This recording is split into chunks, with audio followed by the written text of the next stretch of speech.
Nah, dua yang akan diraih oleh orang yang sudah berserah diri seutuhnya kepada Allah, sudah dia melakukan kebaikan sebagaimana Allah melakukan kebaikan padanya, tanpa keinginan, tanpa muatan, tanpa syarat, unconditional. Kalau kalian sudah melakukan itu yang disebut dengan ikhlas. Jadi ikhlas yang tadi itu tidak tepat. Gak apa-apa sedikit juga, yang penting ikhlas. Ikhlas itu gak ada kata-katanya. Ikhlas itu tidak ada katanya. Kalau masih pakai kata-kata, itu tandanya belum ikhlas. Siapa yang sering mengatakan ikhlas, belum ikhlas. Bahkan yang masih merasakan keikhlasan dalam keikhlasannya, itu saja belum ikhlas. Merasa ikhlas saja itu belum ikhlas. Jadi ikhlas itu artinya sudah lepas, selesai. Makanya tidak pernah ngungkit-ngungkit kebaikan pada orang. Kamu nggak pernah tahu ya berapa besar kebaikanmu padaku. Kamu tidak tahu terima kasih. Itu kata-kata yang diucapkan oleh orang-orang yang tidak ikhlas. Yang ikhlas tidak pernah mengatakan apapun. Orang mau baik, mau buruk. Wa ahsin kama ahsanallahu ilaika. Orang yang baik sama Allah dikasih napas. Orang yang tidak baik pun oleh Allah dikasih napas. Seperti itulah cinta kasihnya Allah pada semua makhluknya. Jadi kalau ada orang yang mengajarkan Allah, katanya Allah tuh baik sama orang yang baik sama Allah, tidak baik atau mengazab orang yang tidak baik pada Allah, itu Allahnya dia harus dikoreksi. Itu bukan Allah yang asli, itu Allah buatan dia. Seperti dia. Dari maksud saya? Yang ketawa berarti otaknya cerdas. Ini ketawa belakangan. Rada cerdas. Karena tertawanya belakangan. Makanya dua kata Allah, ya, wala khaufun alaihim walahum yahzanun. Maka orang yang sudah berserah diri kepada Allah, dia sudah bisa melakukan kebaikan sebagaimana Allah melakukan kebaikan padanya. Hasil akhirnya apa? Dia tidak takut, dia tidak sedih. Jadi kalau orang yang sudah berserah diri kepada Allah itu, dua hasil akhirnya, tidak takut dan tidak sedih. Tidak khawatir dan tidak berduka cita. Mari kita lihat dulu sekarang. Kapan seseorang itu takut? Ini hasil riset neuroscience mengatakan bahwa seseorang itu akan takut manakala dia mengizinkan dirinya dibawa oleh pikirannya ke masa depan. Kita buktikan sekarang. Kita bernapas sekarang? Bernapas. Ada duit ya di kantong? Pasti ada. Pasti ada. Saya tahu gak usah bohong. Ya, beras di rumah ada? Ada. Makanan di rumah? Ada. Sekarang coba memikirkan besok, memikirkan lusa, memikirkan yang akan datang. Pasti kalian akan takut. Padahal faktanya hari ini kita baik-baik saja.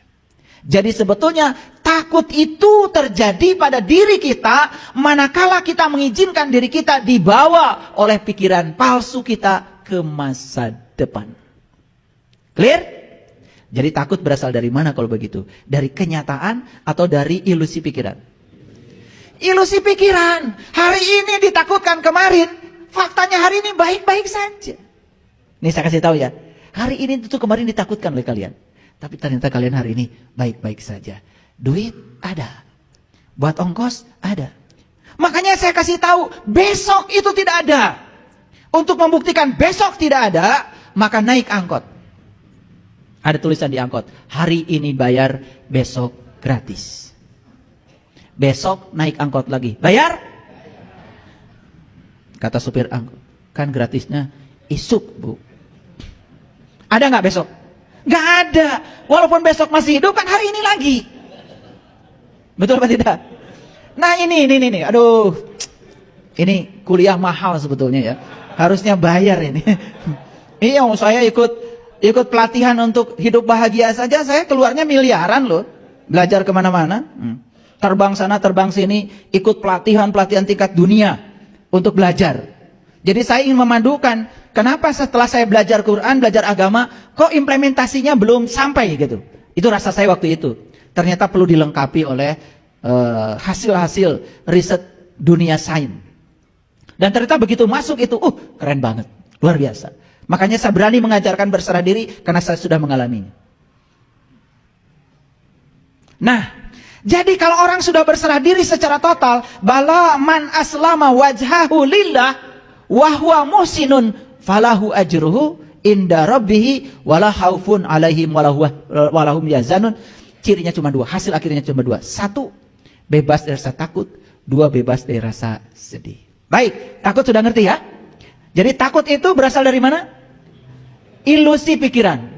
Karena pikiran itu selalu membawa kita ke masa depan, kalau enggak membawa kita ke masa lalu. Pikiran itu tidak suka saat ini.